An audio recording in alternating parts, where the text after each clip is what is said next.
بسم اللہ الرحمن الرحیم۔ السلام علیکم ورحمۃ اللہ۔ 7 کلاس، آج ہم نے باب صوم شروع کرنا ہے، جس میں باب صوم کا نام ہمیں دیا گیا ہے سیرت طیبہ صلی اللہ علیہ وآلہ وسلم۔ پیج نمبر ہمارے پاس 28 ہے، اور اس کا فرسٹ چیپٹر کا جو نام ہے وہ ہے فتح مکہ، یعنی کہ سبق نمبر 1 باب صوم کا فتح مکہ۔ سب سے پہلے ہم سیرت طیبہ کی بات کرتے ہیں، تو سیرت طیبہ سے مراد حضور اکرم صلی اللہ علیہ وآلہ وسلم کی زندگی ہے، کہ کس طرح سے حضور اکرم صلی اللہ علیہ وسلم کی زندگی ہمارے لیے جو ہے وہ ایک عملی نمونہ ہے، اور کس قسم کی مشکلات کا حضور اکرم صلی اللہ علیہ وسلم کو سامنا کرنا پڑا، اور اسی طرح کی مشکلات میں سے ایک مشکل فتح مکہ تھی۔ تو آج ہم نے پڑھنا ہے کہ مکہ کس طرح سے فتح ہوا، اس کے اسباب کیا تھے، اس کا پس منظر کیا تھا، اس کی وجوہات کیا تھیں، اور جب مکہ فتح ہو گیا تو مسلمانوں کے لیے یہ کیسے ایک بہت بڑی کامیابی تھی۔ آج انشاءاللہ ہم اس ٹاپک پہ پڑھیں گے۔ تو میں نے آپ کو بتایا کہ سیرت طیبہ سے مراد حضور اکرم صلی اللہ علیہ وسلم کی زندگی اور ان کی زندگی کی مشکلات اور ان کی زندگی کی ہر تکلیف کے بارے میں جو ہے جاننا، وہ سیرت طیبہ کہلاتا ہے۔ اور اسی میں سے سیرت طیبہ کا جو ہے ہمیں ایک عنوان دیا گیا ہے فتح مکہ۔ اب ہم اس کو جو ہے دیکھتے ہیں کہ فتح مکہ کا پس منظر کیا ہے۔ صلح حدیبیہ میں مسلمانوں اور قریش مکہ کے درمیان یہ طے پایا تھا کہ دونوں 10 سال تک جنگ نہیں کریں گے۔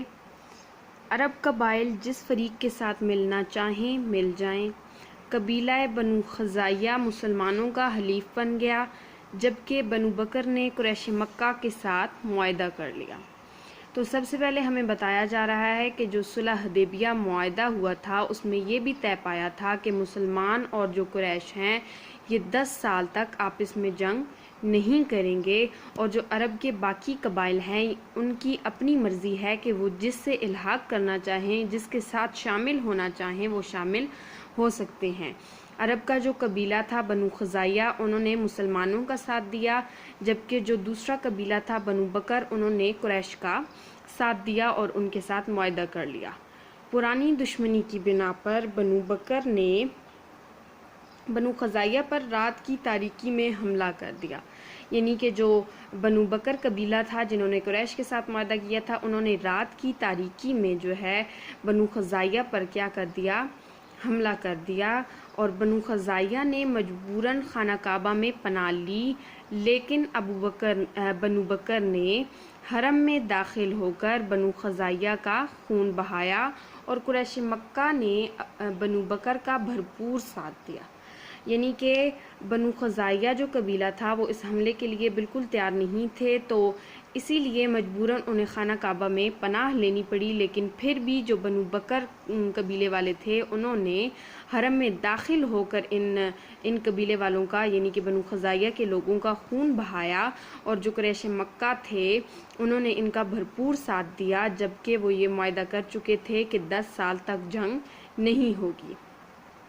بنو خزاعیہ جو کہ مسلمانوں کے ساتھ تھے، مسلمانوں کے ساتھ معاہدہ کر چکے تھے، مسلمانوں کے حلیف بن چکے تھے،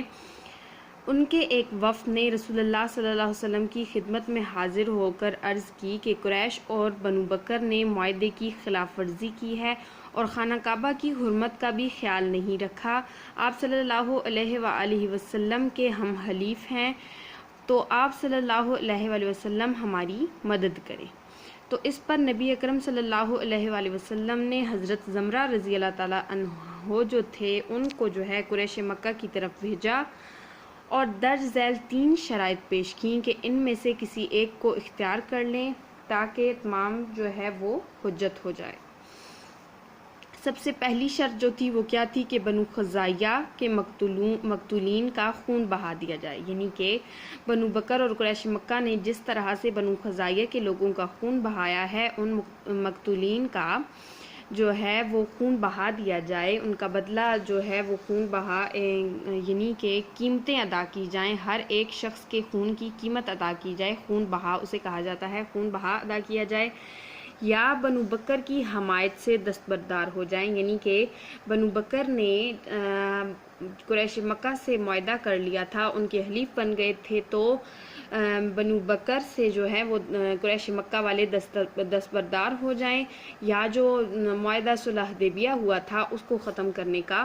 اعلان کر دیں۔ جب یہ 3 شرائط قریش مکہ کے پاس پہنچی تو انہوں نے جلد بازی کا مظاہرہ کرتے ہوئے تیسری شرط یعنی معاہدہ صلح حدیبیہ ختم کرنے کا اعلان کر دیا۔ اس سے آگے کیا ہوا ہم انشاءاللہ لیکچر نمبر 2 میں پڑھیں گے۔